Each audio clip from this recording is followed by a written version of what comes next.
To rebut a little bit, none of us would be here tonight unless our federal government wasn't trying to jam down our throats a health care that is dictative, socialist, and may I go so far as to say communistic? Okay, personal opinion, but fine. I mean, Just stay within the rules of the game we here. wouldn't be here if it wasn't for that. Could be. Okay, that's why I thought we could answer some questions on some of the things that is in the proposed bill. Right. But I see, I'm gonna make one more comment. Yes, sir. I see four gentlemen up there, and Michael Grange was he in the He's back. behind you, yeah. Five of them that are in business for themselves and would like to continue in business, running their business as they see fit, and not as the federal government sees fit. Okay.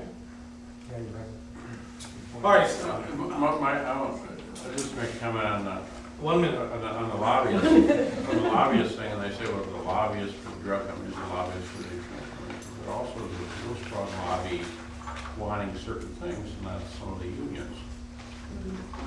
And their big demands are the fact that they want the government to subsidize their union health care plans because they have failed. And they came out today and said to the Democrats, you don't go on, we won't contribute to your campaign. And we'll lobby against you. So there are lobbies on both sides. Just some are easier to pick on and others are not. And I think they found out, and the federal government found out that they pick on the hospitals and the doctors because people like their hospitals and their doctors. So let's find somebody to pick on. All right. I guess just my wife says 5 minutes, so we'll make sure we wrap it up. I guess first question, was there value in this? I mean, did somebody learn something? No question. Well, I think I did, but I would really like to know where I can go before I contact legislators to write a really intelligent letter to them, because a lot of things I just really don't understand, you know, like you talk about one-pager systems. Where is there a place on the internet or something that's like a PBR for dummies? Well, I think part of it is, I guess I have absolutely no hesitation to write letters, whether they're intelligent or not. And I guess that's what I would share with you. Write from your heart what your fears are. Because whether they're valid or not, our legislators should understand that we don't understand it.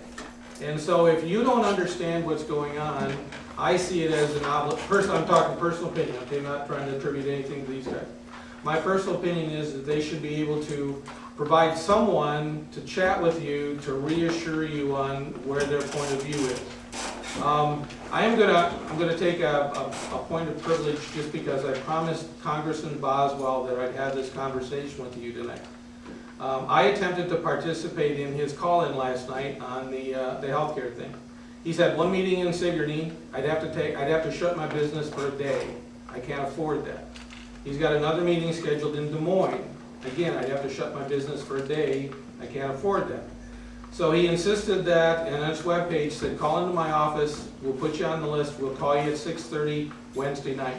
Phone rang promptly at 6:30. I said, hello, Bill Keller. And I get this recorded message from Congressman Boswell saying, I'm sorry you're not home tonight. We really wanted you to participate in our meeting. Please call my office, visit my website, or sign up for my email. And then the recording hung up on me. I'm not a patient person. Honest to God, I'm not. So I took his advice and I called his office today. Very nice guy by the name of Paul who does Greg's job. Greg is the local rep. Paul does his job in Des Moines. I says, well, I just wanted you to know that I'm following through on what Congressman Boswell said. And I said, my frustrations are the same. 12 counties, 3 one-hour meetings to represent 12 counties. That's not fair. When's he coming to Vinton? Or when's he coming to Benton County? Since he's been elected to office, he's been in Benton County twice. Okay, he personally. Whatever, I don't know. That's the count that everybody tells Several me. years ago. Anyway, I see it as their responsibility. Senator Grassley, Congressman Harkin, or Senator Harkin, Congressman Boswell, to respond to things like this. I mean, I expect them, as part of their duty, to show up and tell us where they're coming from. And then the chips are gonna fall where they are. I mean, I've got pretty strong opinions. Obviously, everyone here is gonna fall down one side or the other. That's not the issue. The issue is, in a representative form of government, they should represent us and listen to what we say. My concern was, again, just kind of recap this meeting, that we were all getting, the nation as a whole was getting so wrapped up in HR 3200, or I don't remember what the Senate bill is, and all these others, that we weren't listening to the people that have to deal with it every day. These are the folks that are going to be affected first, and then the way it falls down on them is going to affect how they can serve us. I like to not be able to see Dr. Meeker for a long time, and even if I do have to go in bent over, know that I can get treatment, and he's not going to look at me and say, well, you're my 19th patient today, I can't see you. And so my point was to provide them a forum to have their say as well.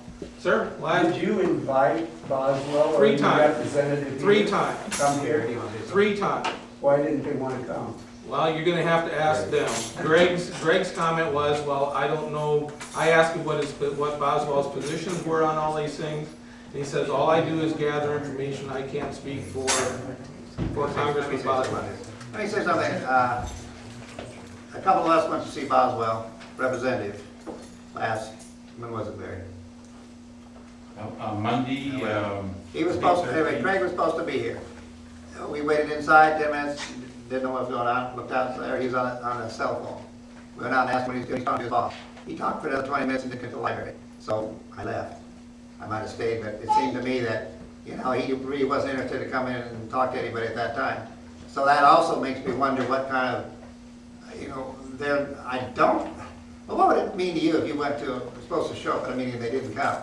It means they probably don't really care about your opinion.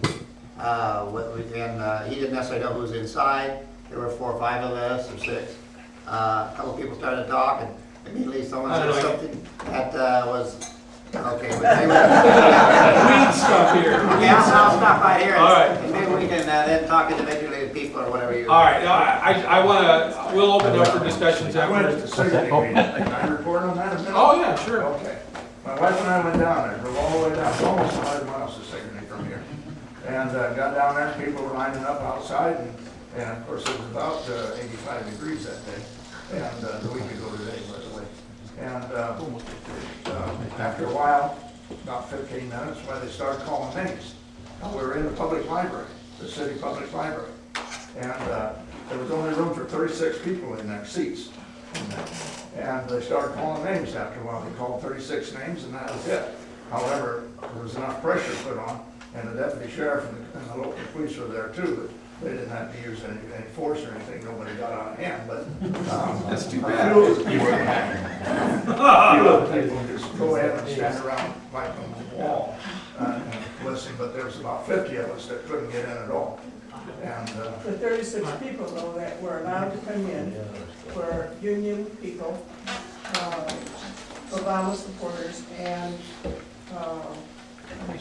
free healthcare now. All right, well, folks, we're gonna keep up these, thank you.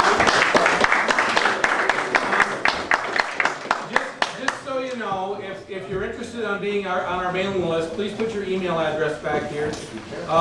We meet once a month, still as the book club.